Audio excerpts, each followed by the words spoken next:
A pleasure. I was asked to speak on male-female relations, and I will do that, as well as deal with some other issues related to the survival and the advancement of the black community. I'd like also to invite you down in about 2 weeks to our new location, as the introducer indicated here. I am part owner of the Harlem Graphics Arts Center, a print center, copy center, center. We'll have quite a collection of books, both Afrocentric books and other general books. We are right at 125th Street, 5th Street, near 7th Avenue. I was right down the street from the Apollo Theater on the same side.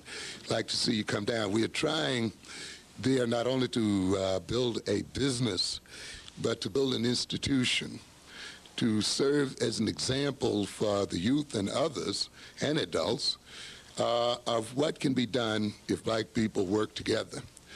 We recognize that it's necessary for us to build an economy to provide jobs for ourselves and for our children, and this is our first step in doing that. We recognize that we must get access to our own monies and use those monies to our advantage as people. And that's what Harlem Graphic Arts is about. We will also give courses there that will provide education that is relevant to the black community as well. So I hope when you're down in that part of the woods, you'll come by and see us. We'll be happy to see you. Now, we're going to talk a bit about man-woman relations. The thing that we have to recognize, of course, is that the relationship between men and women, or between a man and a woman, is not an isolated situation.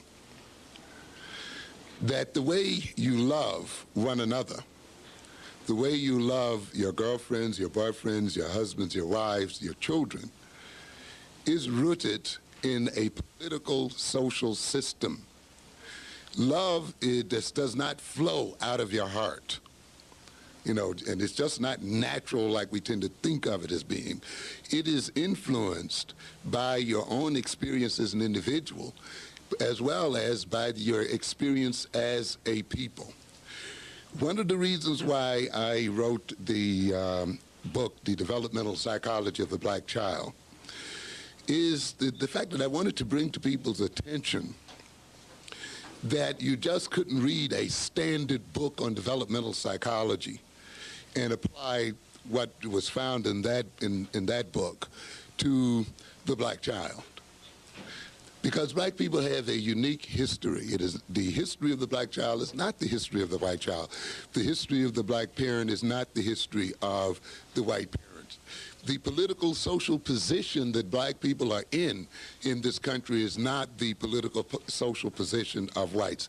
The psychology of black people flows from the history and experience of black people. If you went into a psychologist's office, he would want, or she would want, to know your own personal history, because it is only through understanding your personal history as an individual that your behavior can be understood. A psychologist or psychiatrist could not take the history of another individual and just apply it to you and say, well, I know this other person very well, so therefore you must behave this way too. And the values they have and the ideas they have must be the same you have. The only difference between you and this other person is that they have a different color from you. That is not the way psychology is built, ladies and gentlemen. You can only be understood as an individual in terms of your own history and experience. When we talk about then the psychology of black people, we must understand that psychology in terms of the experience of our people. You cannot go and get a psychology from another people whose history and experience has been different and just impose it upon yourself. You will create problems. And therefore, I looked at the history and experience of black people and talked about psychology in those terms. We must talk about education in those terms, business in those terms, and anything else that is relevant to us in those terms. We must recognize that the love relationship between the black mother and her child, between the black father and his child, between the mother and the fathers and the sisters and the brothers in the black family is shaped by the political, social situation in which we as people live. And that has to be taken into consideration. So love, you see, under those circumstances, does not just flow up out of the heart. It's influenced by social political circumstances. If there was a difference in the family in terms of who was the darker or who was the lighter or who had the good hair or who had the bad hair, that means that racism in the political social system has entered into the parent. And the parent then transfers that racism, even in the way he or she relates to the children, onto the child, and creates in that child then an attitude toward itself and toward the world that flows from being in a particular social political position. You see, then, when the white psychologist talks about the parent and the child, they can talk as if it is the relationship between the parent and the child that makes the child what it is. However, when we talk about the black parent and the black child, we must talk about that black parent's relationship to the white world, that black parent's political position in the world.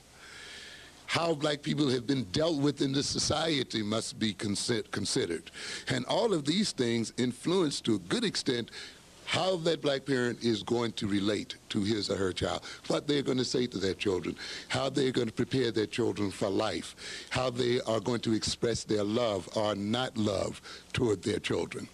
So then you must understand then that love, what we call love, is shaped, created, and maintained by social political systems. Therefore, as you will see when we go through this lecture, you must see how then your social life and existence itself is going to influence the way you relate to your husbands, to your wives, to your boyfriends, to your sisters, and to your brothers.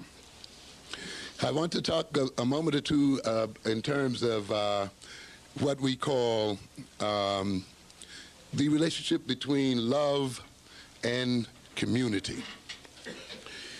I want us to understand that love between a man and a woman, or between a parent and a child, thank you very much, is ultimately a gift to the community itself. Thank you, kindly. I have emphasized before that when you have a child, you just don't have a child for yourself. The child just does not belong to you as a mother or as a father. A child is born into a community of people. The child is a gift to the community because the child is not going to live in a world by itself. It's going to live in a community where it relates to other peoples. Its behavior is going to influence other people in the community. If it turns out to be a delinquent or crime-oriented, it's going to negatively affect the lives of other people. The community has to share in educating that child. The community has to share in supporting that child, feeding that child, providing jobs for that child, providing protection for that child. The community, if the child does not turn out well, has to provide rehabilitative services and supportive services and other kinds of services for that child. So then when a child is born, it is not only the responsibility of the parents who gave it birth, but it is also a community responsibility. And so consequently, when one has children, one must not only think in terms of how the child is going to relate purely to the mother or the father that gave it birth, but also how it is going to relate to the people itself. A child must ultimately grow up to contribute to the community's ability to support it and to support its family, to protect its interest. Because it is only with the community's support that the family and the child itself continues to survive. So we must keep in mind then that children are ultimately born to the community because they will influence the nature of the community. If the children that are born in a community are self-hating, as we will talk later on, or have problems with their identity, or self-control, or destructive and so forth, you will see a community that will fall apart, a community that is at odds with itself, a community that is divided, a community that by its very nature will continue to destroy other children and other people. The greatest gift that a parent can give to a community is the gift of beautiful, healthy children, well-behaved children, children who know themselves, who have a firm identity, and so forth, children who are able to love healthily and love in a righteous type of manner. So in a sense, you may not be great, or you may not be famous, or you whatever, but we all have the potential of being good parents. And that is a major contribution to the advancement of a community and to its survival. I say that also to say that love is a gift to the community as well. How well you love yourself as an individual. The sins of the first generation are visited now until the 14th generation. Often it will take sometimes 3 and 4 or more generations for a family to live out the hate between a mother and a father. The children get it, their children get it, their children's children get it, and it can go right on before it's finally worked through.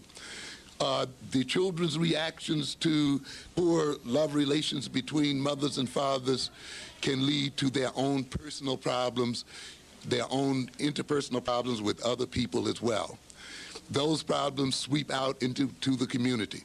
Children suffering from a feeling of a lack of love from their own parents may then deal with that by becoming delinquent in their behavior, by not reaching their own potentials, by not functioning in schools the way they should, by themselves getting into trouble, by themselves becoming impregnated at a too early age, and so forth. And this in itself affects community services, community resources, the kind of community that the individual lives in. So when we love as men and women, as sisters and brothers, this love also is rooted in community and is necessary for community functioning. Love, romantic love or whatever love, is not a selfish undertaking. And it should not be perceived as something just between you and your partner. It moves beyond that. It's going to influence more people than just you and your partner. It's going to influence the community itself. And consequently, then, the community has a right to concern itself with the so-called nature of love. Love, along with the related concepts, such as oneness, and we see people wanting to get a sense of oneness when they're in love, unity, uniting, being together, identity, identifying, becoming one with the person you love. It becomes interesting. We talk about love in terms of blood relations. And yet the person you marry is really not your blood relation in actuality. But yet somehow that love, if it's right, becomes as strong or sometimes even stronger than blood relations, you see. So because love tends, as we see it in this culture, to unite and bring about identity between two or more people that goes beyond their biological relatedness, that often is stronger than their biological relatedness. Love, along with commitment, caring and sharing, belonging, relatedness, commonality, that's having things in common, is that which creates a community. is that which supports a community and maintains a community. So then the thing that keeps a community together is, of course, the nature of love that inheres in its families and between its families. And ultimately, the nature of love that is put out toward the community itself and toward one's people. And all of this influences the nature of romantic love. When you want to destroy a community, when you want to destroy a people, as we will talk a bit about later on, you destroy the nature of their romantic love, destroy their ability to love one another in a healthy sort of way. And we will see. When you see and you think about the problems we have as people and as individuals in loving each other romantically, you must recognize in good part that problem and those problems have been set up by a political social system. Because we shall see that love, the love that we have for one another, is the greatest threat to the people who rule over us. And it is necessary for those people who rule over us and who rule over African people the world over, if those people are to stay in power, they must destroy our ability to love each other in a healthy sort of way. This is why, even if you're concerned with your individual love for your boyfriend or your husband, you cannot separate that love from what is going on in the world, politically and socially, because the nature of that love is defined by political, social circumstances. And if you can't understand why you have problems in your love relations, perhaps a good part of it is because you have not taken time to understand the nature of the political, social situation in which you live, because you have been made to think that your love is merely the concern of you and your partner and not rooted in what is going on in the world. Love is a part of the world you live in. The community ultimately defines love anyway.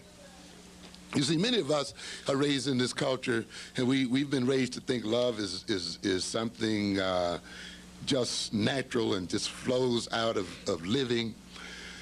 I'm speaking now particularly of romantic love. But actually, you have to learn how to love. Love is taught to you. You teenagers, you're being taught what love is. How are you taught that? You're taught it by listening to these records all the time. And you hear your idols singing about love. You make me feel so good. I can't eat. I can't sleep. I can't live without you. And then what do the people say? I must be in love. You see? And, I can't go on. Here's my heart. Don't break it. You see, my life has no meaning, and all of these kinds of things. And you read what? Poetry. And of course, many of you in this age now where you're writing from the city of love and from the street of this and so forth. I've forgotten my old rhymes when I was a kid. We all wrote those things. You look at TV and you see Dallas and you see Knots Landing and you see show after show after show. And you think you're just looking at entertainment, but actually they're teaching you what love is, or what love is about, how you're supposed to feel when you're in love, you see. If you feel this way, if you can't eat and you can't get him off your mind, if you dream about him all the time, if shivers run up your spine when you see him and all that, that means you're in love. In a sense, if there was no one around to tell you that, you wouldn't feel it. You wouldn't feel love. Now, romantic love, believe it or not, is only, in this culture, about 200 or 300 years old. Prior to, say, the 1700s, people didn't marry for love. In fact, they saw love, what we call love, as a terrible basis for marriage. They fought against it. They married in terms of maintaining family lines, in terms of maintaining property, in terms of maintaining political and other kinds of associations, class associations. Your husband might have been picked out for you at birth.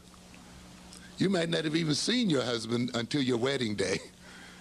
you would not have had anything to say about who your husband or your wife was. That would have been the result of negotiation between your parents, between your whole clan and your family.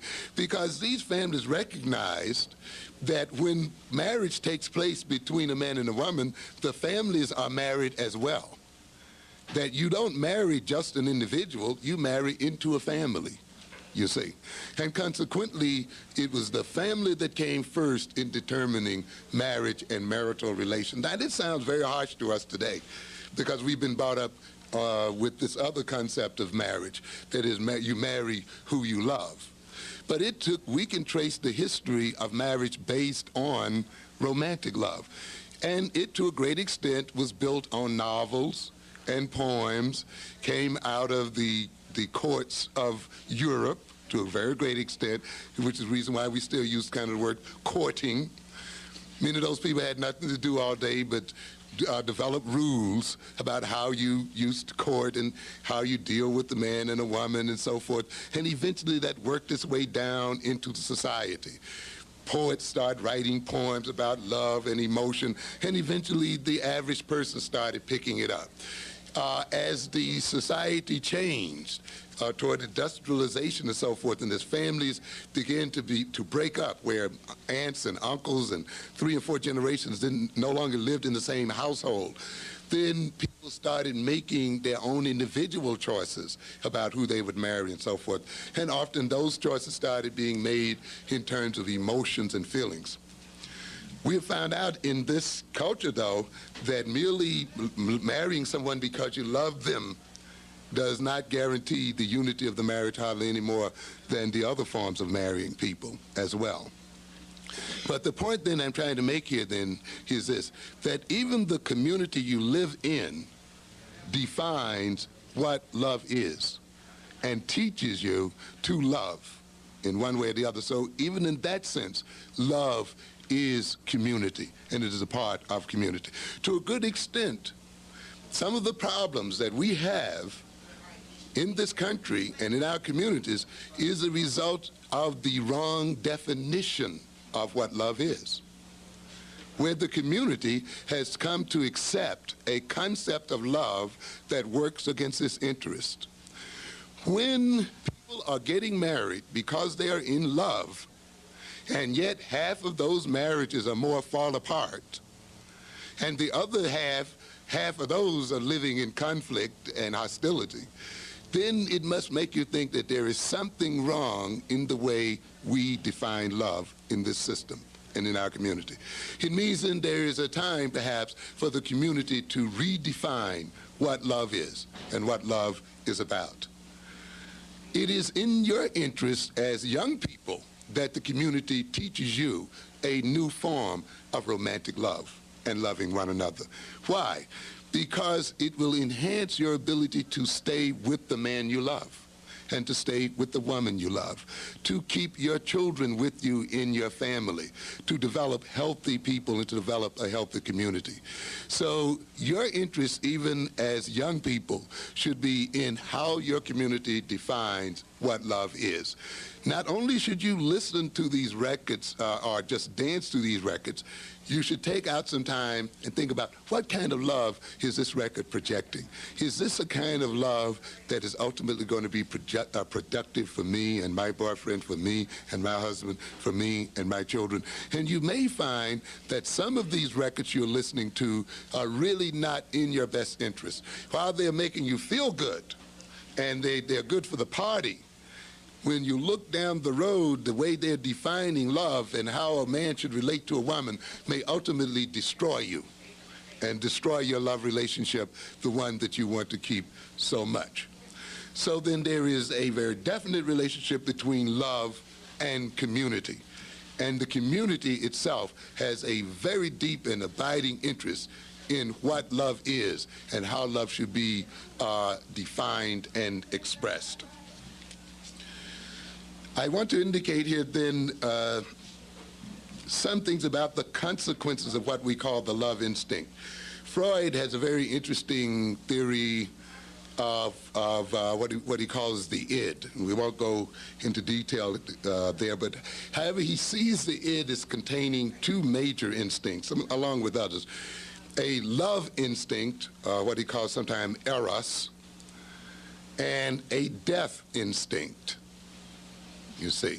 And we'll see in a minute what he meant by that death instinct. And it's a very paradoxical kind of theory once you think of it, particularly about the death instinct, the idea that people also have an instinct that moves them toward death as well. But when you get a little chance for some heavy thinking, I think you might see it's not as paradoxical as it sounds. In a sense, we are born to die, and in a sense, we die from living. So death is almost a side effect of living. So they are kind of intrinsically related, one to the other. But love, let's look at the love instinct and how that instinct is expressed. Certainly, it's expressed sexually, and certainly it's expressed in terms of reproduction. So love and sexuality are closely related because they lead to the maintenance of the species and the reproduction of the species. Love involves the preservation of oneself. If you love yourself, you love your body, you love who you are, you love your family, you love your man, you love your woman, you love your community, you want to preserve those things. You want to see them grow and develop. And this is, of course, what the love instinct does. It not only, though, preserves the self, it preserves others. You want to preserve the people that you love. The love instinct expresses itself in procreation, in the giving of birth, in reproducing. This is how, of course, we maintain the life of the group itself. Love also is involved in growth, because life is about growth. It is about development. It is about transcendence. It is about enhancement. It is about fulfilling one's potential. The child, the little baby, is filled with potential. It is born a few inches long, but it has the potential to grow feet long, you see. It's born then at a certain level of mental activity, and yet there's a potential of great intellectual growth, social growth, psychological growth, and all types of growth. Love will permit this potential to express itself, to actualize itself. So you can see love is an enhancing element, a growth element, a developing element. Love then that exists in a community is the element that makes that community grow and develop and fulfill its potential. When a community is shrinking and falling into destruction, you can bet there is an absence of the right kind of love in that community. When it is falling in upon itself and the people are killing one another, hurting one another, or destroying one another, you can bet it is because the love instinct there has been misdirected or is not functioning in the way it should function. Love, of course, is geared towards survival, protection, and liberation, freeing people instead of restricting them. It moves toward discovery, goodness, and healing. Love is reconstructive. It repairs the individual. It rebuilds the individual and stimulates growth and development. Love is elation. And I'm sure this is the side of love we hear most about, isn't it? Elation, euphoria, feeling good. Love has its own natural high, its own euphoria. When you're loved by your family, you love, and when you love your family, when your family has permitted you to grow and develop and fulfill your potential, when your community is concerned and cares about you and shares with you and you do the same with it, when you can sit down and not be afraid to walk the streets of your community, Not be afraid to speak and say hello to people on the streets of your community, when you can have a decent conversation without feeling you have to manipulate someone or someone manipulates you.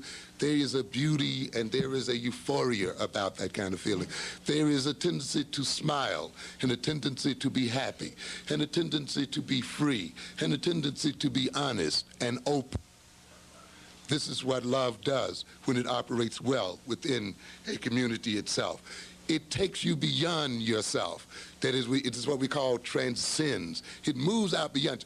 You glow, and people pick up your glow. Your love becomes infectious, and people reflect it back on you, and you reflect it back on them. And therefore, you feel good. It feels wonderful to dance and to sing and to be even a little silly sometimes and to joke with them sometimes and to play with people that you love.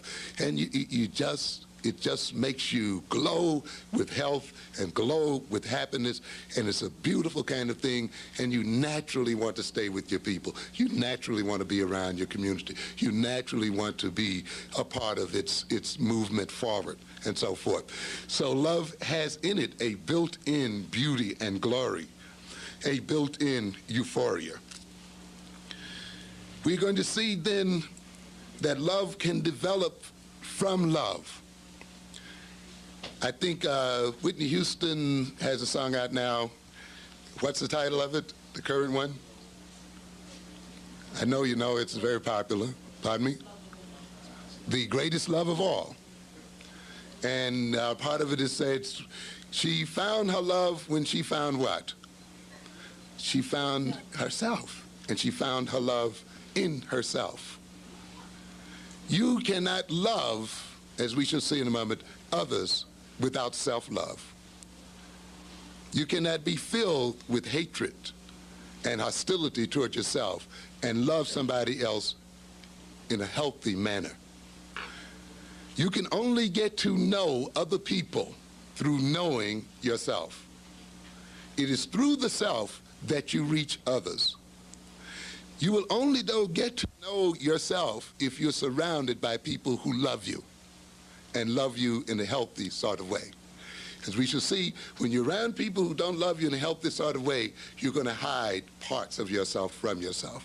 You're going to become blind to parts of yourself. You're going to be caught up in the emotions of hatred and hostility and revenge and resentment, and your energy and your attention is going to be caught up in those nasty emotions, and you're going to be a nasty person as a result thereof. And as I'll show you in a minute, you're going to be able to love. You're going to be able to, with all of this nastiness, because nasty people do fall in love. Okay? Hateful people fall in love. And we'll see. But we'll see in a minute, it's going to be a peculiar kind of love. It's going to be a love, ultimately, though, that's going to destroy them and the people they love. Many people, I would say a large percentage of children and wives and husbands are destroyed in the name of love. I'm doing this to you because I what? Love you. And yet when you look at what's being done, it's often projecting hate, but hate covered with a veneer of love. So then love that comes from love permits the self and other people to develop. Love that comes from love is liberating. Love that comes from love permits other people to develop their potential.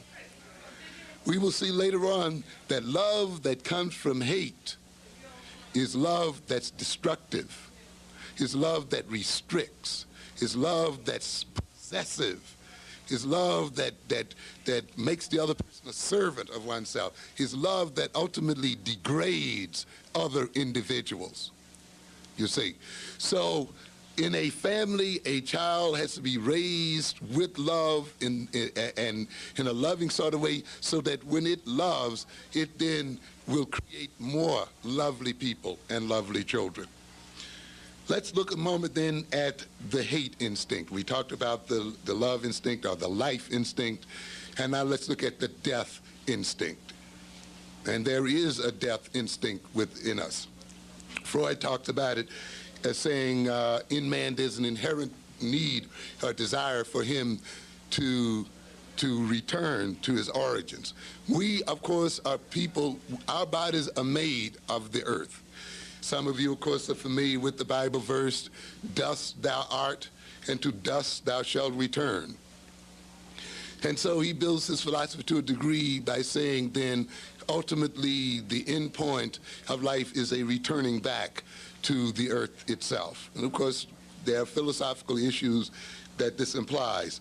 But I think what is more interesting is how the death instinct is expressed. We saw earlier that the love instinct is expressed in many different ways. So is the death instinct. Let's look at some of the consequences. The death instinct expresses itself in terms of hate. That's an expression of death. When you hate somebody, you also often want to do what? You want to kill them. You want to destroy them, hurt them, make them feel pain. So death comes through you onto the other individual. You say, resentment is an expression of the death instinct. Hostility, hostile aggression, retarding other people's growth and development, what we call disenhancement. Just as love leads to enhancement, hatred leads to disenhancement, disenchantment. Just as love leads to harmony, hatred leads to disharmony. Just as love then leads to growth by the person you're dealing with, hate leads to restriction, holding them back. We, of course, as people have been the victim of hatred. And hatred has locked us into ghettos and locked us into poor schooling and locked us into all kinds of corners and ghettos of all types. Hatred then brings about ultimately the death and destruction of other people. We must recognize that the world is a perfect place. And I've often said, though, that means you don't confuse perfection with good. I didn't say it was necessarily a good place. Perfection and goodness are not one and the same thing. You can be perfectly evil as well as perfectly good. Perfection has to do with the precision of a thing, the precision of relations, the lawfulness between a cause and an effect. It talks about then, when you talk about perfection, you're saying surely this thing is always followed by that thing. Now then, the point I'm trying to get at here then is this. If you have hate in your heart, if you have resentment in your heart, if you have anger and fear in your heart and hostility in your heart, the law of perfection says you are going to create a world that is destructive. You cannot have these emotions in yourself and not produce a destructive kind of world. This, of course, was what Jesus was talking about when he talked about the gospel. Gospel implying what? Good news. When he talks about love thy neighbor as thyself. Greet your enemy with what? Love. Because it is love what? God before all else. Be filled with the love of God. And to be filled with God is to be filled with love. And therefore a nation of godly people is not a nation that is racist, is not a nation that kills and destroys the earth and kills and destroys its people. You cannot have war, death, and destruction where true and righteous love exists between people. And what Christ was trying to get at then was this. If we could come to love others as we love ourselves, if we could come, and notice it says, as ourselves, which means we love ourselves as well, and it is through the process of loving oneself deeply that we love other people deeply as well. Out of that then becomes a world filled with love, and the kingdom of God comes to earth itself. In a world, though, filled with hate and resentment and anger, you're going to get a world then filled with war, murder, death, suicide, robbery, rape, violence, and all the kinds of things we see so much about in the everyday news. This is one of the reasons why you know that this nation is not a Christian nation. You got people who go to church. The Christian so-called religion is the predominant religion, but the people are not filled with Christianity by any stretch of the imagination, ladies and gentlemen. If this country was a true Christian country, we wouldn't even be here talking about black men and black women love and all that kind of thing, would we? We wouldn't even be talking about our problems as a what? As a race and as a people. Because that kind of problem would not exist with people who truly love and had the love of God within them. But it is because we don't have that love that we have the kinds of problems we have today. This is why ultimately Jesus and the other prophets can predict the end of the world as being one of death and war, because ultimately people filled with love and egotism and false pride and the other kinds of things are going to bring war and death upon themselves. And this is, of course, is what we see today. Reagan has no love, no righteous love. Gorbachev has no righteous love. People with righteous love cannot make guns and weapons that threaten to destroy the whole of the human race. These weapons come out of what? Hate, fear, anger, pride, resentment, and the other kinds of things. So then, when we express hatred and hostility, we are expressing the hate instinct. And when you see then that death instinct, the hate instinct being expressed, you see then ultimately it leads to the destruction of something. It can lead to the destruction of the buildings you live in. You hate the landlord. You hate the people who live in it. You hate yourself, and then you destroy the buildings around you, destroy the people around you. Anything that gets your neighbor's goat, you do. You like to see them upset. You like to blow their cool. You like to do things to them out of this instinct. Well, some of us can take hate that is expressed against our enemies. So, hey, they deserve whatever they get, right? And they deserve death, or they deserve the pain that we put on them.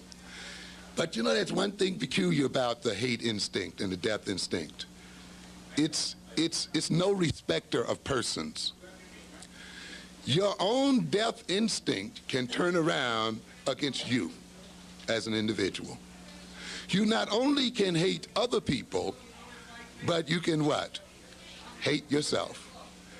And that hatred that destroys other people, that pains other people, that kills other people, that same hatred, when it's curved around toward you, it's not going to stop doing it, is it? It's going to do the same thing to you. It's going to turn right back around into self-destruction, suicide. In some instances, we say the person that commits suicide is the individual who really wanted to kill somebody else.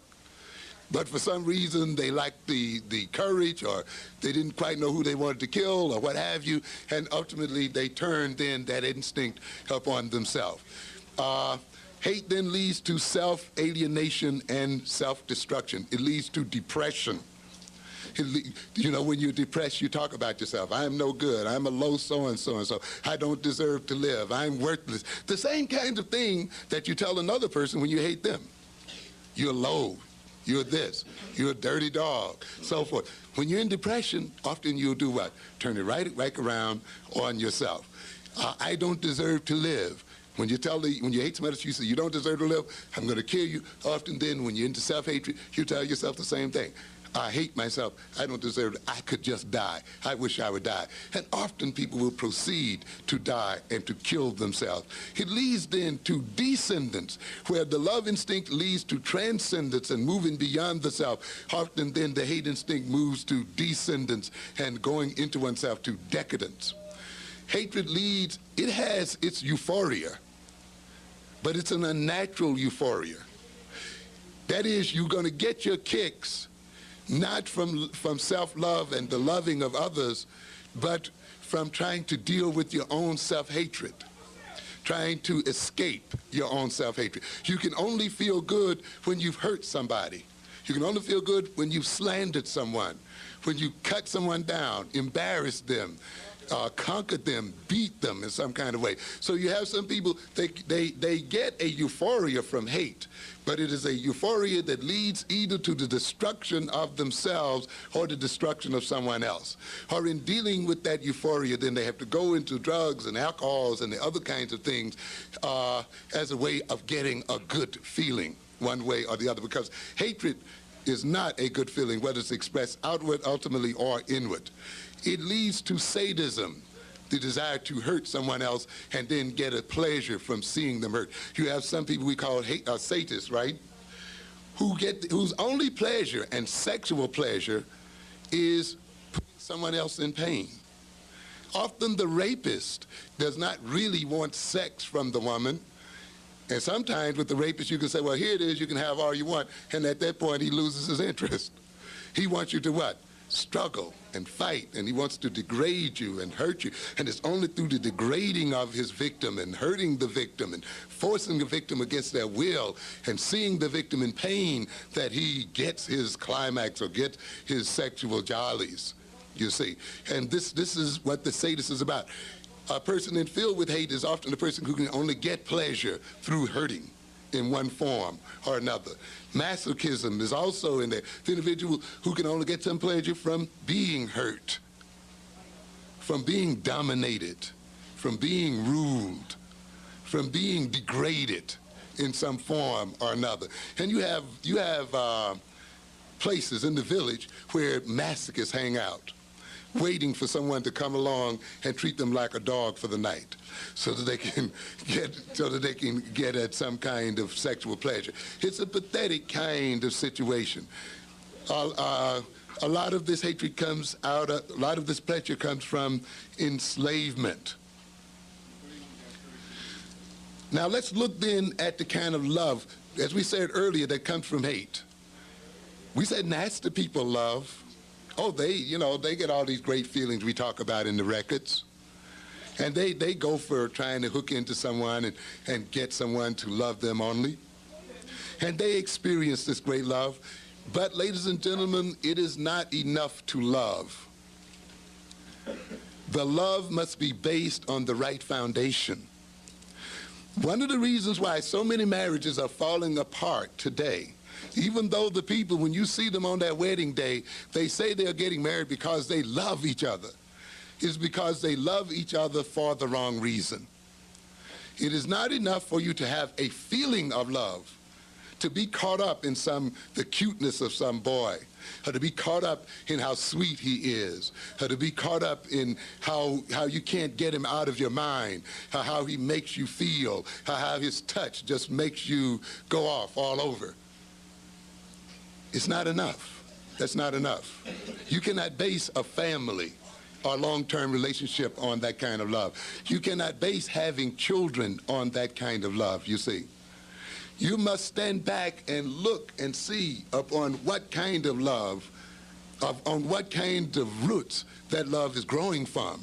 And you may note then that that love is growing out of hate, that love is growing out of resentment, that it's growing out of an unhealthy situation.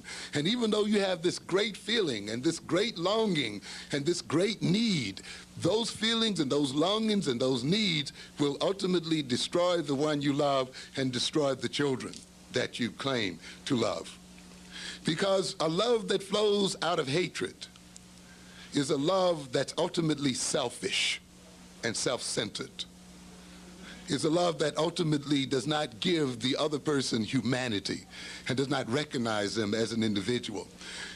This kind of love is a love where you love yourself, but you can only love yourself at the expense of destroying the ones you love, only at reducing them in some form or another.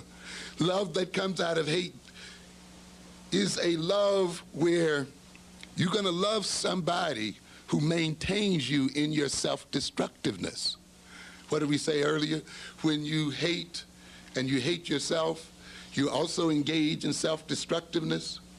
Now, the people that you fall in love with will often be the people who help you maintain your self-destructive nature. You love them because they help you what? Destroy yourself. Oh, I go with her because she's hip. You know, she smokes like me. You see? She shoots heroin like I do. I love her for that reason. I can't stand these straight people who don't smoke. I can't be around these people who don't shoot heroin. I can't be around these people, who don't like to fuss and fight and hate and drink and so forth. But I love this guy. They're real cool people because they support. Your friends are often your worst enemies because often you pick them because they do not confront you with truth. They do not confront you with your reality. They help to maintain you in your own self-deception. They don't say, hey, you're wrong. You're destroying yourself. It's terrible. Often we get rid of those people. They make us angry. Hey, I'm having fun. You blew my high, man. You blew my head. This person hanging around here, they not smoking and partying with me. You put a wet blanket on the whole party. And of course, the thing you're running from, of course, is that they may be pointing out how foolish and self-destructive you are. But you don't want to face that right now. So what do? You move toward people who support this. So the self-hating person falls in love, surely, and experiences love, surely. But more 9 times out of 10, they're going to move toward a person who maintains their self-destructiveness. A part of the problem with the black love situation today, ladies and gentlemen, is that we have been duped into self-hatred by the European. You see? He's made us hate our heritage, hate our skin, hate our hair, hate our noses and our lips. He's made us hate Africa itself and the whole African heritage. He's made us hate being black as individuals. So consequently, we're going to love somebody who doesn't remind us of who we are and what we are, you see. And we move then in our love toward people who can help us what? Escape from that which we hate. And that's why we will often love our enemies if those enemies can take us away from ourselves. That's why we love our overeating. We love our over-sexing ourselves. We love our drugs. Anything that does what? Takes us away from our situation, we love it. And you will see, ladies and gentlemen, when you're in an oppressed situation, your world must be reversed. The European is 10% of the world's population, but yet rules over the other 90%. Europeans have no real natural resources or whatever, real natural wealth in their land, but yet they're the richest people on earth. Japan has no natural resources whatever, but yet it is seen as a powerful nation. These nations can only achieve that by maintaining the other 90% of the world in a state of deception, in a state of craziness and madness. That's the only way it can be done. You can only be robbed when you're deceived and you don't know what to do with the wealth that you have. And this is the community we have here today. The black community here, if we looked at it as a nation, would be the 10th or 9th richest nation on earth, but yet you call yourself poor. You don't want to educate your own children using your own money. You can't build your own schools and build your own universities and build your own nations. Not because you don't have money, but because the love you have makes you spend the money with your enemy. And you spend it then with the pusher and with the other person, and they make you feel good, and you love them because they supply you with this. And this love then, of course, takes you away. And you hate the people who don't supply you with that, even though they're your best friends, you see, and you attack them. So then this self-hatred that has been introduced into the black man means that often, if we do not clear this self-hatred out, we will love each other, yes, but the kind of love we have for each other will often end up destroying us. It will destroy our children, and we see many of our children are destroyed in the name of what? Love. Many of you youngsters will have children out of wedlock before you're prepared to have children, before you've grown in wisdom and knowledge. Why? Because what? I love him. He loves me. I wanted to have someone I could love all to myself. You got to know how to love. And sometimes you haven't grown enough yet to know what real love is about and how to truly love an individual. Love is not just a good feeling. It is about more than good feelings. As I will show you later, heroin makes you feel good too. Crack makes you feel good too. All kinds of destructive things make you feel good. And so if you love simply because you feel so good, then you can still love in a way that's going to destroy you and destroy the people that are with you. So it's not enough for you to have a baby for a boy because he makes you feel so good when you're with him, or because you have this great feeling. You see, it's deeper than that, and it involves more than that. People then who have not come to terms with their self-hatred are people who are going to love in a way that's going to destroy them. In order for us to be ruled over by this minority of people, we have to be backwards. Our minds have to be turned backwards. As I said earlier, this people who rule us today, we are a minority people in the world. We're not, we are a what? A majority people in the world. We're not minorities. There are many, many more black people in the world than there are white people, ladies and gentlemen. Many more. However, we've been deceived into thinking of ourselves as minorities. The European countries are dependent on us. We're not dependent on them. They must get their mineral resources from Africa. They must get their oil from Africa. They must get their diamonds from Africa. These computers and these technological instruments you see here today are only made possible through the minerals taken from the southern tip of Africa itself, because the minerals and metals are not found in this country at all. Up to almost 100% of the metals and other things that make space probing possible, that make satellites possible, that make jet planes possible and so forth, come right out of the soils of Africa. And yet we see Africans over there starving to death, ladies and gentlemen. And then they are projected as being what? Dependent nations. But it is the European who is dependent, but he must make you think what? That you are dependent. It's the old con game, isn't it? Yeah. This is the only way a minority of people can rule over a giant. You see, it's by conning them. It's like, you're the weak one. You're the dependent one. You need me. You can't live without me. You can't have all these TVs and this stuff if I didn't exist in the world. And of course, when you think that, you then submit and give your wealth away and hand it to them and let them have it. And then they, of course, use that same wealth against you to destroy you, to restrict you in various sorts of ways. So we must be, when you're filled with self-hate, your mind is reversed. What it means is this: you will love the things that destroy you, and you will hate the things that advance your growth. And you watch and look at your behavior. Look at the behavior of your compatriots and watch if what I'm saying is not true. I hate to read. I hate to study. I hate to learn. Oh, but I love to party. I love to smoke. I love to drink. I love to screw. I love to, ho. And all the loves often you will find will be loves that what? That don't advance you one bit, and yet you can't get over them. You're addicted to them, you see. But the things that lead to growth in wisdom, knowledge, you see, self-understanding and self-discovery, healthy relations, self-control, all those things are hateful. But this is the only way a minority can rule over a majority of people, is by turning their minds backwards so that they love the things that destroy them and hate the things that move them forward. In order for these people to rule over us, we must hate learning. It has to be built into us. We must think that we can't do math. Because you see, if we do math, if we were into learning, if we were into research and into thinking and into, real philosophical ideas and abstractions, we would defeat those people. They know it. So consequently, what they must do is rob you of all of these things so that they may stay in their place.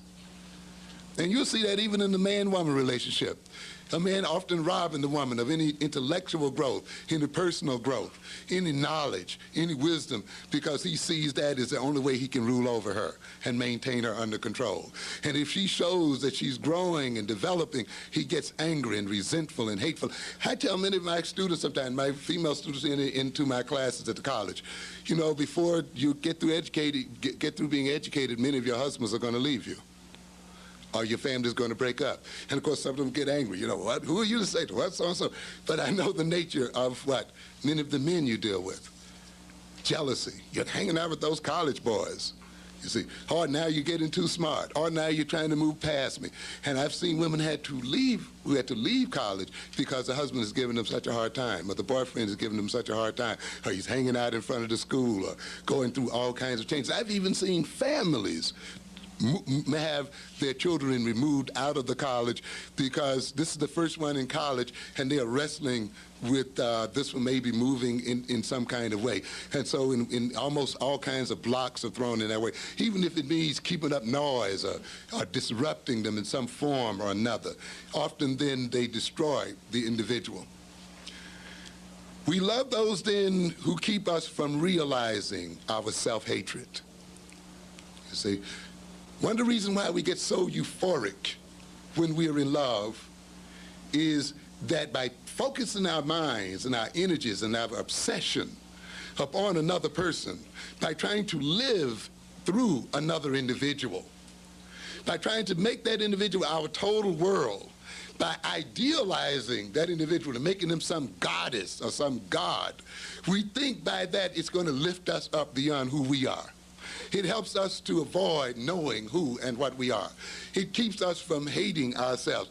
Through their love, we come to love ourselves. And in that sense, that's why we get stuck on them. We feel that we need them. And when they leave us, we experience what? Depression and suicidal kinds of drives and so forth. Because that self-hatred, which they've made us escape from while they were with us, now comes back to haunt us again, and we get involved. Some people get drunk, and some people actually commit suicide when their lovers leave them, you see, and so forth. So often then, this love, this euphoria that we feel for other individuals is a euphoria based on the fact that they have taken us from truth and taken us from reality and taken us outside of us. That's one reason why we say love is what? Blind. Blinds the individual to reality. So that person you're in love with is not, and who claims to love you back, particularly if that love feeds your self-hatred or helps you to escape your own reality, is not doing you a favor. As a matter of fact, they are part of the problem. That is why often the ones we love are the ones who what? Hurt us and destroy us. In a way, we almost set ourselves up for it when our love is based on unhealthy roots. The consequences of the fear instinct. There's also fear there as well. We often hate the things we fear.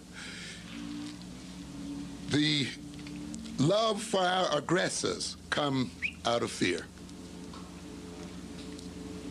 What I mean by that, you know, a very peculiar thing happens. You ever ask yourself the question, the Europeans enslaved us. Hundreds of thousands of our ancestors died on the ships coming over here.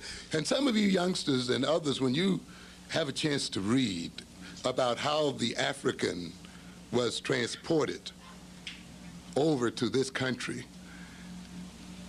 if it doesn't fill you with hurt and tears, then of course I guess, I don't know, it's hard to describe what you would be.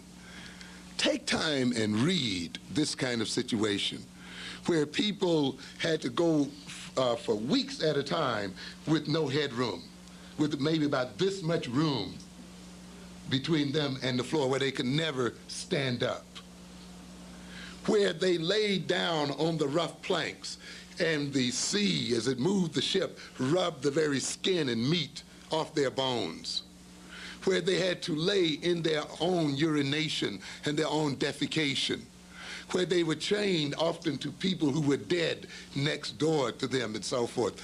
Look at that kind of thing. You see, many of us can only love our enemies because we haven't read it and we've forgotten. Many of us don't want to read it because it does fill us with anger and hatred and fear and so forth. Many of us avoid Black history because we try to avoid the fear and the anger and the bad feelings it's going to produce in us. But when we avoid it, it also means that we avoid knowing ourselves and who we are as a people. Of course, the slavery is another adventure. Jim Crowism, racial discrimination, all of this. Yet at the end of all of this, why is it that we want to marry these people?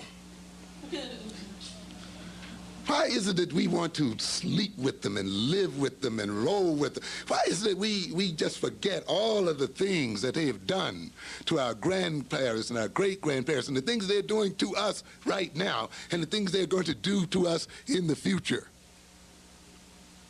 You see, why do we do that, you see? Why do we want hair like them? Why do we want noses like them? Why do we want skin color like them?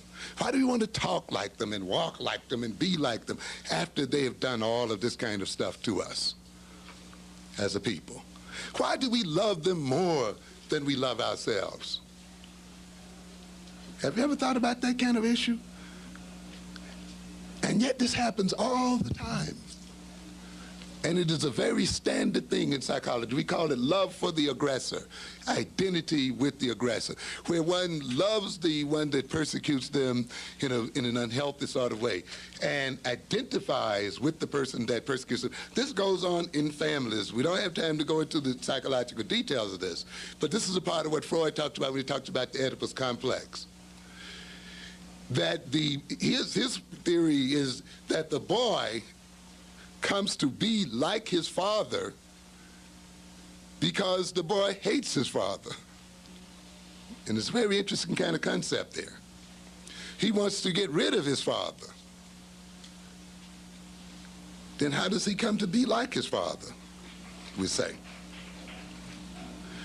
Because if he comes out and actually tells his father how much he hates him, the father might do what? Destroy him. You see, he's dependent upon his father. He needs his father. And that need and dependency, that fear that his father will hurt him or destroy him, the fact that he feels weak relative to his father, then sets him up to say, I can't express my hatred. I can't express my hostility. And yet this hostility is tearing me apart. This hatred is tearing me apart. How can I get rid of it? And he gets rid of it by saying, then, I'll do what my father says do. I'll be like my father. If I think the way my father thinks, if I behave the way my father behaves, if I look at the world the way my father looks at it, if I have the values that my father has, if I be as much like my father as possible, then I will escape my father's punishment and death. If I can show my father that I love him, that I'm the same as he, then my father will not victimize me. Now, it's a peculiar theory, but it has some interesting aspects about it.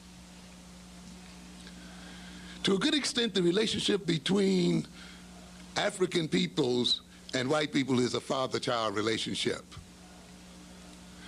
We think of ourselves as weak, powerless against the white man. We see him as the source of gifts, the source of blessing. He gives us the jobs, he gives us the protection, he gives us the food, he provides the water, he provides the housing, he provides this, he provides that. You see? And we also think because we're weak, we cannot go directly against him to destroy him, even though he hurts us, even though he degrades us, even though he frustrates us, even though he enslaves us and discriminates against us. We still don't quite get up the drive to say, well, I'm going to destroy this person who degrades me and who is destroying me. Because we feel as if we need him in some kind of way, that we can't live without him. He also tells us that you suffer because you have a different color. You suffer because you have a different kind of shaped nose. You suffer because you have a different hair. You suffer because you come from Africa. You suffer because you don't look like me. And what do we go for then? We say, well, if I want to get out of this suffering, then I should be as much like him as possible. As a matter of fact, if I get so much like him where he can't tell the difference between me and himself, he won't punish me anymore. I will no longer be, what? A victim.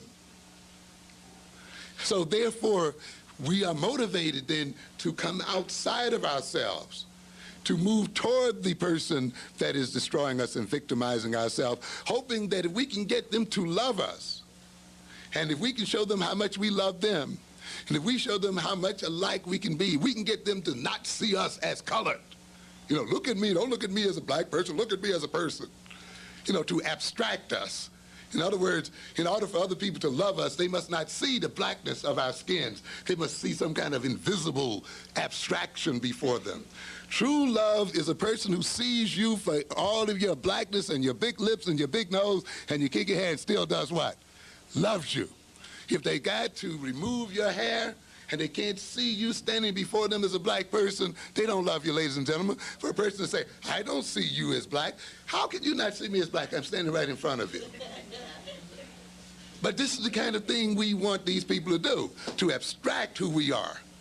And therefore, if we become a distraction, that means we leave who we are. We have to come outside of ourselves. That's why we want to be educated with them and educated like them and so forth. We want to not identify in any way with Africa, African people, because to identify with Africa and African people is to suffer.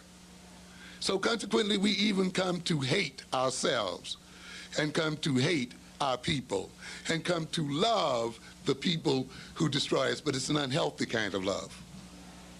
We come to resemble those people. We want to take their values and their orientations toward life. And when they accept us, we escape from our self-hatred. And therefore, we look as if we look for their love to take us outside of ourselves as a people. So consequently, even when we don't love them, when we love even within our own group, we still often look for a kind of love that will take us outside of ourselves, which means then that we become false and unreal and untrue and dishonest and deceptive, unknowing. And how can you develop then a beautiful household and beautiful children and a beautiful community with a love based on this kind of hatred? Too much of the love in this system, not only among black people, but even in this country as a whole, black, white, blue, green, and yellow, is love based on hatred and resentment, on people trying to escape from themselves. It's a love based on fear, you see, fear of rejection. Why do you have that baby? I figured if I didn't have him, he'll leave me. Of course, the man says, if you don't have it, I'll leave you. The only way I can hold on to him is by having this. What kind of love is that? It's not a productive kind of love. And the problem is, it always what? It almost always fails. It doesn't work out. And you can see hundreds and hundreds of our people, our women and men, trying to hold on to love and hold on to a man and hold on to somebody by having children and families for them, even in marriage. You know, I figured if we have these children, this will bring us together. Big lie. Rarely does having children bring a man and a woman together. You got to be together on your own terms. You cannot put children in that kind of position where they are used to hold you and your man together. That's a misuse of the child. That's then a love that becomes destructive, you see. So it's a love developed out of fear. But people who are fearful love, but they love in a way where they make other people fear them.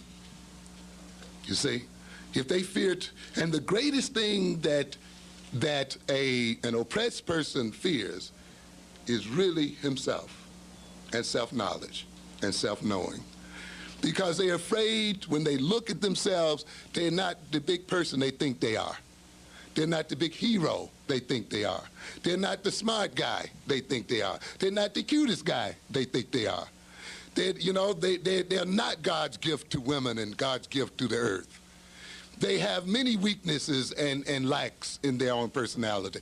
But they don't want to face that, because if they face that, they figure other people will reject them. will not accept them for who they are. So they project a front upon the world. And they love people who help them support that kind of front.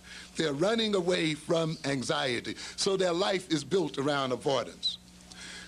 But in order for them to maintain your love, they must make you fear losing their love. So you live in fear of them. Oh, if I don't do this, he'll leave me. If I don't do this, he'll hurt me. And as long as he got you anxious about whether he leave you or whether he's going to reject you or whether he's going to pay you any attention, and you're caught up and build your life around that, it keeps you from seeing who this person really is. It keeps you from seeing his real weaknesses. It keeps you from seeing the emptiness of his life, you see. And therefore he loves you to the degree that you're blind to who and what he is, and to the degree that you also cannot bring forth and let him see what he is about. And therefore these fearful people love too, but they love only by injecting fear into the ones they love. They terrorize their wives, they terrorize their children, they terrorize their neighborhoods, and they just terrorize people in general. People have a fear of suffering.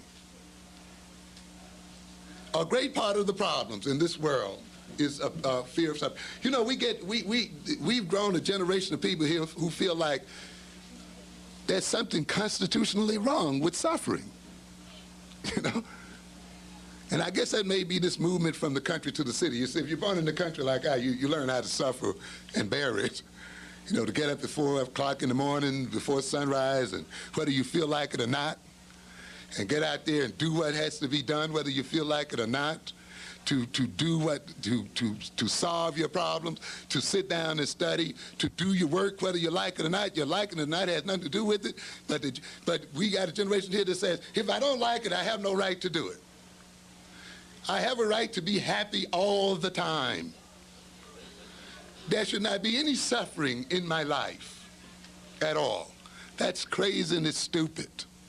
And people who try to escape suffering and try to escape pain, because it is through pain and suffering that often you come to know yourself, and you come to grow, and you get strength, and you get character, and you know how to commit yourself to something and do something. But if you get caught up where you're going to escape all kinds of suffering, you're going to lead yourself into destruction, you see. Then you want to stay what? High all the time. You want to stay coked up and doped up and smoked up and liquored up and sexed up and all the other kind of ups, you see. But in the end, it keeps you out of school, it keeps you from learning, it keeps you from growing, it blinds you to yourself, it destroys your families. You got to steal from them, you got to rob somebody, you got to mug somebody, you got to leave your children starving on the floor, you got to leave your wife and the whole bit, because you can't stand what? Suffering. You can't take a little what? Pain. You fear it. You're not a man, you're a child when you fear pain, when you fear suffering, when you fear doing something even though you don't always feel like doing it. That's childish. And yet then many of us, because we have suffered, we figure we have a right now to live happy forever after. And the only way you can live happy forever after is often by getting into synthetic happinesses, drugs and other kinds of things, and getting away. And if the thing that you fear most is your own self, it means that the only way you're going to get happy is by escaping from yourself, which means you're going to live a totally false life, a disconnected, schizophrenic type of life. So then the ultimate fear then is a fear of self-knowledge. You love someone who helps to maintain your self-unknowing, who keeps you out of yourself. Don't talk about that African stuff. Hey, I would go with that dude, but he's always talking about black people, always talking about Africa. He's into that 1960s stuff. You know, a lot of us like to view people who are dealing with the problems and issues of black people as in the 1960s. I'm talking about now. That wasn't my problem. I wasn't back there then. You have not escaped it, ladies and gentlemen. I don't care how young you are. You can be a babe in arms. The history of your people is with you right at this moment. In fact, that very attitude is the result of the history of your people. When you have it, it means you have been had. You have been suckered and made a chump, because you're set up now to destroy yourself as a people. And out of that then comes a fear of women and fear of men, and ultimately a fear of intimacy. Why do people, a good part of love, you see, involves opening yourself up to somebody, letting them see your weaknesses. No, I'm not all Mr. Man. I'm not all Mr. Right. I tell you in a minute, I'm no saint. Okay? I have all kinds of flaws and weaknesses. But there are some people who feel that they have to project this image of what? Perfection, saintliness. I'm the greatest. And some of you now got these foolish rap songs. I'm the king of the world, and I can do this and that. I can... And notice it's the weakest, most powerless, depressed, run-down people coming up with all of that hype and nonsense. And instead of actually being what they're saying, they're just ready to hear the bumps and the knocks and get off on that. And so that very hype, instead of motivating you to move forward and do something, is the very thing that maintains you right into it. And listen to the lyrics, you know, I'm Superman, and I'm the super lover, and and look at all the use often that's in it. You know, I'm going to do the girls, and I'm going to do the boy, and I can kick this and do that.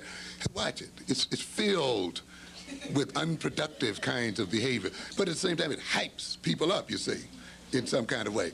And at some of our concerts, we've seen people even fighting and struggling with each other at the very concerts where this kind of thing is happening. Even though I grant you, many of the rap lyrics do have positive things. So I'm making a generalization here, and I listen to the rap. Some of the rap is very good, and it's an excellent medium for getting across some good messages as well. So I'm not condemning the rappers. I'm condemning the kind of rap, though, that creates false pride and takes you outside of yourself and outside of your reality and keeps you outside of it. Because some of you, those radios have grown to your ears. You can't get rid of it. Look at what Nakasone said about us the other day. The reason why America is behind, what, is because of the presence of blacks, Puerto Ricans, and Mexicans.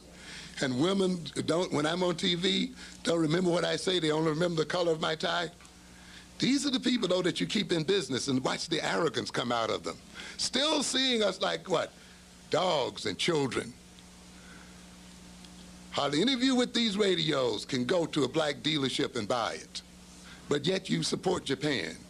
You support it in every kind of way. And the premier of Japan shows you the contempt that he has for you. You give your money to every other group but yourself. You can't spend in your own grocery stores and your own supermarket and your own places, and then you complain about how the people treat you bad. But how can you be respected when you take your money and instead of spending it with your own people and supporting your own families and building your own economics and hiring your own children and making the system for yourself, how can you be respected? The people can see that you're a fool right along with that. You indicate what a fool you are. And then you want to be a fool, and yet you want somebody to act like you're not. They're doing you a service when they tell you that you're a fool. Nakasone did people a service, because hopefully it woke some of us up to recognize that these Japanese don't think any more about us than these whites think about us. They're willing to take our money and willing to drive you crazy with this music that we listen to day in and day out that we can't live without. But at the same time, they don't think a damn thing about you. And what we want from them, an apology. No, don't worry about the apology. Think about what the thing says, you see. And this is the kind of love that, yet we love that radio. We love Panasonic. We love Sony. We love Mitsubishi. We love Japanese cars. We just, anything Japanese, we want it. And yet you don't even see the Japanese going crazy with that music, but driving other people crazy. And we love it so much until we don't say, hey, man, since you're selling us all these radios, why don't you give a dealership to black people so we can at least make some money off of it? You see, no, we're too busy wrapped up in the music.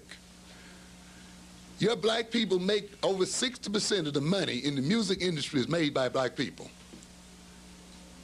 And what do you look at? You're wrapped up in the stars. But stars come and go. Some of them get one hit and they're gone. Some of them a year or two and they're gone. Who gets the money, though, forever? It's the lawyers and the promoters and the other people you don't see up front. That the star gets only a few pennies from each record. It's the company itself that gets the real dust. But we don't want to be those people because we're caught up in the star. We're caught up in the stage action. We're caught up in the video. You are giving billions of dollars away to another people that you can give to yourself and to your children. But because you're caught up in the music, and the music takes you outside of who you are and what you are, you are then robbed, and you wonder why you can't make it in the world. You see, because we're hung up into what? Good feelings and fear. So then when people are raised in fear and hatred and self-hatred, their love based on that self-hatred is going to be a love that's ultimately destructive. It means then that we want to escape intimacy, and yet intimacy is a major part of love.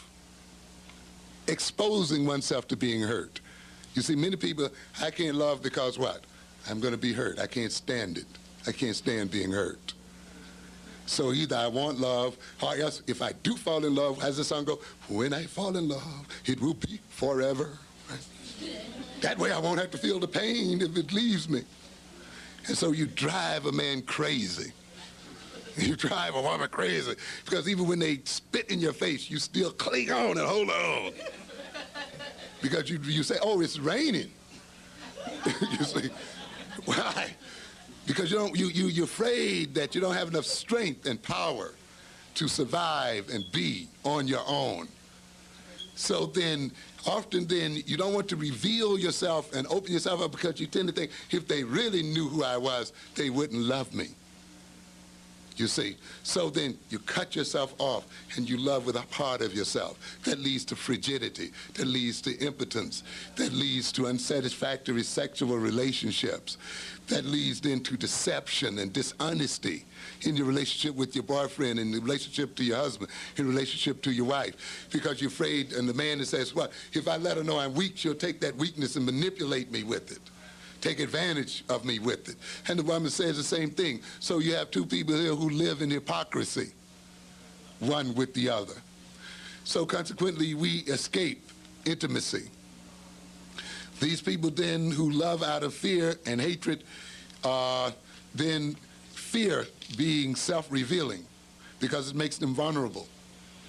They also fear commitment, which is another part of love.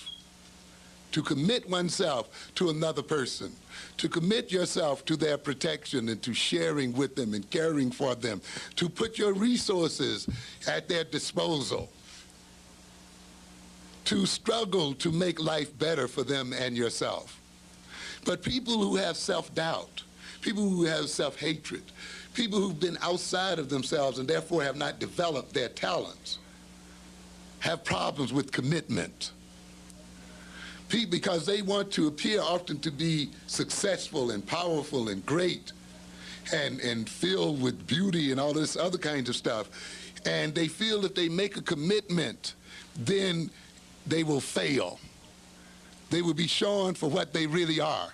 Their inability to provide for their families, their inability to protect their women, their inability to educate their children, their inability to provide for their community and their race and their group. So if you don't want to be embarrassed, if you don't want to be perceived as a failure, then you make no what? No commitments.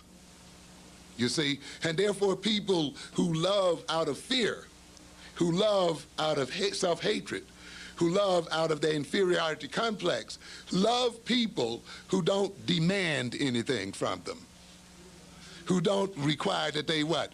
Commit themselves in some fashion or other. So you're going to find that you love this woman to the degree that what? She doesn't ask you for anything. But when she starts demanding your time, demanding your energy, demanding a bit of your commitment, all of a sudden that love what? Disappears. You get married, you've been making love every weekend, you've been getting high together every weekend, you've been kissing and hugging and having fun. You know, that weekend love can deceive you, you know. Because many people, when they get into the weekend love, they figure, oh, well, when I get married, that just means 7 weekend days per week. You know, it's just going to be love and sweet beauty every night. But it doesn't work out that way, unfortunately. And when that child arrives, Then you begin, what the heck have I got myself into here now? I've got a whole life now to take care of. I got a wife and a family I got to take care of. And all of a sudden, it's not as much fun as it used to be. All of a sudden, it's the stuff is not quite as good as it used to be, you see. And you get a little bored with it, and you get a little tired of it. And the woman starts asking, when are you going to get a job? When are you going to feed the baby and bring some diapers here and move to a better place? And you start hating her for that, you see. And you think she's unfair. And you want to beat her sometimes, or leave her, or do something else. And sometimes you desert her, because now your weekend love has turned into reality. Because now you're forced to make a commitment, and now you're forced up against the reality of yourself, because you have to question, can I do it? Do I have the talent? Do I have the abilities? Do I have the education? Do I have the drive? Do I have the ability to take the suffering and go through with it like a man? Or is it that I've been so much in love because it didn't require any commitment on my part? I've been so high all the time. I've been having so much fun, I didn't take time to develop these kinds of things. Now the woman tricked me. She brought me into this. Now I hate her for it. The children are out after me, you see. And this is the kind of love then that comes from fear. And this is one of the reasons why we then hate intimacy, because often, many times, even your woman or man doesn't want you to be intimate, because their love depends upon their idealization of you. Oh, you're the greatest. I've never had it like this before. It's the greatest I've ever had in my life, you know. And oh, we're going to be so happy. And oh, here's this young muscular man, and I'm going to have this body to myself every night, and all of this. You know, we're caught up in all of these fantasies, you see. And he's caught up in this fantasy, his own fantasies again. Oh, I'm going to have this at home waiting for me, cooking dinner, taking care of my children while I tip out and get a few more pieces somewhere else. However, I'll still, you know, I'll still make it. She's not going to complain too much, because, you know, if I love her right and everything, she'll like that, you know. You know, all these kind of fantasies that we put in to each other's heads, you see. But then when you're faced with the children and the family, you're faced then with yourself and who you really are.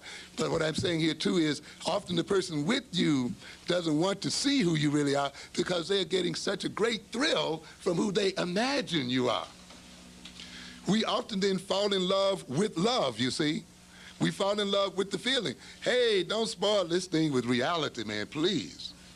You know, so even when the person is really acting out and showing you what kind of a nasty, selfish, self-centered individual they are, you sit there and decide not to see it. Or you say, well, with enough love, I'll change him. A woman's greatest mistake. You are not going to change a man. You can have all the kind of love, and often because you had the wrong love anyway, but you can have all the kind of love, women, that you think you have for a man. Do not deceive yourself. It is very, very difficult to change a man.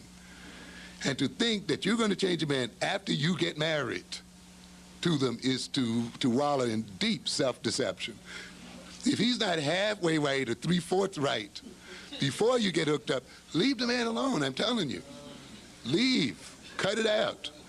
If you cannot make him what he should be before you get committed and before you have the children, watch out. When you have the children, it's going to be too late. But often, because you feel so good, you give yourself these lies. Oh, with enough love, with understanding, we are going to communicate with each other and all that kind of stuff. And it doesn't happen. It doesn't get around to it. And to a good extent, then, the woman ends up getting what she deserves. Because often her friends, her parents, her elders, other people are telling her all the time, the guy's no good, using you. But what do you do with that friend? Curse him out. Mind your own business. You know, and the whole bit, you just jealous. You know, and we rationalize it in all kinds of ways. And consequently then, we want to act surprised and disappointed when the truth finally comes through. And then we want to leave. Sometimes we want to hurt the children. Well, nobody cares about me. Why should I care about somebody else? And often this is done in reference to the children. You look at the children and you see your husband or the man who left you, and you hate them for it. and you project into them their hatred. Or you sit around them and you talk about how evil and terrible men are, and you make the boys not want to be men, and you make the girls grow up hating men, tricking men, playing games on them, because they've heard sitting at your knee all the things you've had to say about them, how you've projected yourself as Miss Victim, and the man is Mr. Monster. You see, these games that people play. So you cannot if you truly love a person, you cannot maintain that person in their illusion. True love means you have to be truthful as well to the individual. And I'll wrap it up here shortly. Happiness gained from hatred and fear serves to maintain your oppression, to strengthen your pusher, to maintain your non-productiveness. You see, a lot of us, we want to be happy, but we view happiness as a feeling. As we said earlier, pardon me, heroin can make you feel happy. Crack can make you feel happy for a while. Smoke and dope can make you feel happy. Overeating can make you feel happy. Alcohol can make you feel happy. And to do these things, you have to hate yourself.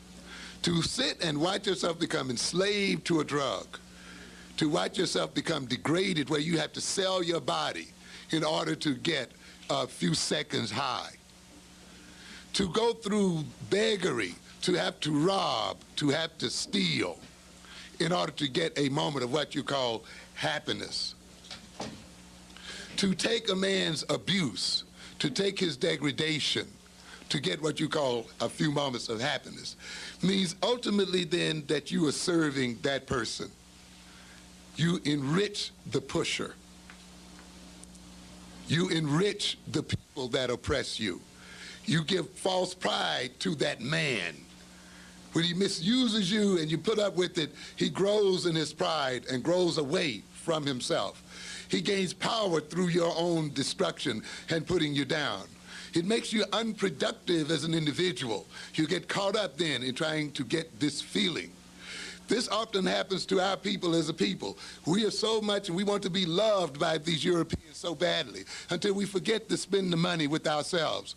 A part of getting them to love us is that we must spend the money. Let me go in here and buy this $500 suit and show them white folk that I can spend like they do. You know, and let me go down here at Macy's and let me go whatever, you know, go to this shop, you know, and prove something to these people. And they see I'm not like the rest of them niggas out there. You see, when you need their love, you see, in that sense, because it comes out of you hating yourself, you have to take them your money. You see, you have to work for them, and whatever you produce has to be given back to them as a people. Basketball players, football players making millions of dollars have to end up giving it back to the other people, cannot give it to their own. You have to spend it with the other people because you want them to be nice. And they grin at you and pat you on your butt or talk about you in a very snide sort of way, at the same time reaching for your dollars. And later on, they're like Nakasona, they talk about you like a dog, and you wonder why. You get no respect. But love that grows out and happiness that is based on self-hatred is only a happiness that can lead to the strengthening of other individuals. It's time for us to have an Africa car, ladies and gentlemen. Not one built in Japan, but one built in Africa. And to build things coming from ourselves. But we think happiness is buying from some white person, buying some white house, buying into some white community, going to some white school. That's happiness for us. When you define, and because what? I feel good. Oh, they don't treat me like I'm colored. You know, I forget about I'm black when I'm around them. I just feel so good. But see, when I'm around my own, I'm reminded that I'm black, so I don't really want to be around them, you see. So it means what? You take all of your talent, all of your resources, and everything then has to be given to the people. And of course, they see, well, look at these fools. They're not just giving us our money. You go and on the picket line and you fall before buses and force your children into their arms. And they tell you, we don't want to be bothered with your children. We don't want to educate your children. It is to our advantage that they stay stupid and ignorant. Oh, take them anyhow. I'll be happy if they're there. So happiness leads to this kind of stuff. Happiness, too, may be rooted in hatred and fear. And often the kind of happiness we move toward is a happiness that takes us from ourselves. When happiness becomes an exclusive goal, when happiness is defined as only a feeling, you see, just feeling good, you see, and not looked at in terms of where it comes from, that happiness is going to be the source of your destruction. Many of us have been destroyed because we have this feel-good definition of happiness. I talked to one man one day. He says, well, I live in a white neighborhood. My children play with my children. What should I do? And someone in the audience said, move. You know, go to a place where they will be. Oh, no, I have the right to live wherever I feel, and so forth. And I said, well, isn't it interesting that the white man can feel like he has all kinds of rights in the world, and it doesn't necessitate him living with black people at all. He doesn't feel like he's been deprived of a thing for not living with black people. He doesn't feel like he's deprived of a thing for not spending money with black people. He doesn't feel like he's been deprived of a thing for not sending his children in black schools. But we are the ones who feel deprived. You see, we feel deprived if we can't live with them. We feel deprived if we can't spend our money with them, you see. We feel deprived if our children are not in school with them, you see. We would be happy when this can happen, which means that we give them our children, we give them our money, we give everything to them, and means and ultimately that we cannot give our children anything. And then when they have to rob and steal and filch and carry on, we wonder what's wrong with them. It is not what's wrong with the children, ladies and gentlemen. It is what's wrong with us as black adults that set these children up for this. Because we are looking for a happiness that is bound, if it's based on fear and self-hatred, to destroy our children. And we'll justify it by saying we love them and we want them to get the best, which often ends up what? The other way around. I got to end it here. One other thing, marriage. Marriage is an opportunity for self-growth. It's an opportunity for self-discovery, you see. Having children is also an opportunity for further maturing of your personality, for further personality development. Because, of course, if you work honestly in your marriage, you work honestly in your love relationship, it helps you to see who and what you are. If you have a good, honest relationship with another person, that person serves as a mirror to help you see the real you. And in seeing the real you, you correct the flaws and you correct the weaknesses and you deal with the weaknesses and so forth. So if the other person is understanding and not condemning, if the other person is not over-idealizing you and needs to make you some great hero or some god or goddess, it then will give you a chance then to grow. If they accept you for who you are, with the idea, though, that their acceptance means that you will continue to grow and develop, you see, then they're providing a real, natural, and healthy kind of love for you. Marriage and having children provides that kind of opportunity. If the people are not afraid, if they're not hiding things, if they're not filled with self-hatred and hostility, if they want to be honest with each other and open with each other, then they will grow in strength and power and love, and their families will grow beautifully and wonderfully. When you have children, often they make you reflect back upon your own childhood. Often we use our children to correct the things that happened to us as children. Some of us do it the wrong way, though. We're so determined that they're not going to have the kind of childhood we had as children, we end up spoiling them and creating problems for them. But if we look at them and watch them grow and watch our relationship with them, and we look at ourselves and see our own selves in terms of our relationship with our children, then we can grow and develop and be healthy for ourselves and for our children. But people who go into marriage out of fear and self-hatred and the kind of love I talked about earlier, that makes them escape themselves, or peoples whose marriages are going to be filled with conflict, unproductive conflict. Quickly, you have a lot of kind of loves that destroy marriages now. Let us say, often when you go into a marriage trying to defend yourself and defend your weaknesses and so forth, instead of coping with them and solving them, what is your defense becomes an offense against the other person. You have the narcissist. You know, many of us, nobody loves us, mama don't love us, white folk don't love us, Because white folk don't love us, mama don't love herself, daddy don't love himself, he hates us. And now, if I'm going to get into love at all, I'm going to have to do what? Love myself for myself. But often you see that's not a healthy kind of love, it's a narcissistic kind of love. And many people move into that. This kind of love that many of our people have, by the way, because we've been made to feel inferior, and often the way we get over feeling inferior is by inflating who we are. And that's a part of the rap tradition you see in some people there. These people who really feel weak must project the image of what? Being superhuman, super lovers, beyond life itself, beyond law, a law unto themselves. And everybody else is subordinate to them as people. This narcissistic love. He can only love then, narcissistic love is only possible if the other gives up their individuality and rights for the benefit of others. I've seen some African types, by the way, those who go into African tradition also go in it with a narcissistic motivation. I am the African king, and the African woman is to support her man and not object to anything he says. And she gets identity totally through me. She must live for me. Her whole identity is with me. This is what the true African woman does. Doesn't save your marriage, I'm telling you. And many people holler, and I get people who are into Afrocentric tradition, ladies and gentlemen, who call me, who have problems with their marriages because they're trying to live some kind of mythical African concept. Or the woman is what? I'm the African queen, and my man is supposed to do this, is supposed to do that, and live for me, the whole bit. Unrealistic. Totally unrealistic. It's a narcissism. Often people jump, you see, to be Africanist in orientation is fine, but you got to be an Africanist also for the right reason. Many people have jumped into African nationalism and jumped into the African tradition, not out of true love, but out of reaction. The white people hate us, they never love us, so let's jump back and be African. If they did love us, I wouldn't have to be this, you see. So it's a reactionary kind of thing. And you see it then expressed sometimes even within a so-called African-oriented organization. Love is only, and the narcissistic woman, love is only possible if I can sacrifice myself for you.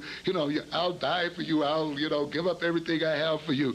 And I live exclusively for you. And what's yours is mine, and so forth. You give up your own individuality. But a narcissist can only love somebody who gives up everything for themselves. And they can see love operating on this. Then we have the dependent types. I want to be cared for and protected. I've been robbed. A lot of us as black people love out of deprivation. We've been deprived of freedom. We've been deprived of housing. We've been deprived of schooling. We've been deprived of love. We've been deprived of this. And what are we going to do? We're going to find this man who's going to make up for all of our deprivations. You see, and we're so deprived, and of course the men are willing to oblige you until they get a piece, right? Oh, baby, I'm everything to you. When you love me, I'm going to be all the whole bit to you. And they'll go along with that for a while until it's enjoyed. Then after a while, though, that kind of love stops. You're everything to you. Ladies and gentlemen, another person cannot be everything to you. And the idea of moving towards somebody who's going to be everything to you is a sign of madness and craziness. But yet there's some people who are caught up in their needs so badly. They have so many strong needs till the only thing they can think about is what they need. Now, the other person is only supposed to bow to what they need. You don't love me unless you supply what I need. You should be happy to what? Serve me. That's the way the narcissist is, You should be happy to even be hooked up with me. You shouldn't ask for anything else. And some of us think that way. Oh, man, if I could only just hang out with him and love him, I'd be happy. I won't ask for nothing else. Crazy, but you will ask for something else in the end. I want to be cared for. So many of us want to become children again, and many black women get into this thing. I want some man that can permit me to be like the white woman because that image is, she's cared for her husband, protected, the white man, have all that. So I want this kind of man, but at least unrealistic kind of things, You must recognize your man is in bondage. He's got struggles on his hand. He is not going to supply you like a white man supplies his woman because his economic, social, and political reality is not that of a white man. And for you to hold those images, those old Dallas images in your head, and even those Bill Cosby images in your head, and even these other images in your head are often going to mislead you. Look at what is real and deal with what is real. We have that dependent type. It's the consumer type. I'm afraid to be a man. I'm afraid to be a woman, a father or a mother. So I need a mother and I need a father. So instead of you marrying a man and sharing equal with, you want to marry your daddy in disguise. Or you want a mama in disguise in one way or another. You want to be taken care of. You want a sugar daddy. You want to be a baby for the rest of your life, consuming and buying to fill up for the emptiness in your life, and so forth. And then we have the master-slave love. Well, the white man dominates me and they rule over me. I'm going to be what? The boss in my house. And I'm going to, you know, often what happens, the slave turns over to try to enslave other people. And so if he can't enslave the white man, he feels like a slave to the white man, he'll make sure one thing, his wife is going to be a slave to him. And his children are going to be a slave to him. And nobody is going to have a right to rule over him or have anything to say. He who does not want to be dominated must dominate others. And he sees his wife as being independent, as having a mind of her own, as her attempt to dominate him, to rule him, to make him look bad. So often he can only love a slave, a dumb woman, or somebody who doesn't have, who he figures will not challenge him or see through his weaknesses. We have the phallic lover, you know, the Mr. Man. He's totally man. You see, he has no femininity in him whatsoever. You can love me to the extent, and I'll love you only to the extent that you make me feel that I'm a man. Very difficult. Ladies and gentlemen, for your attention.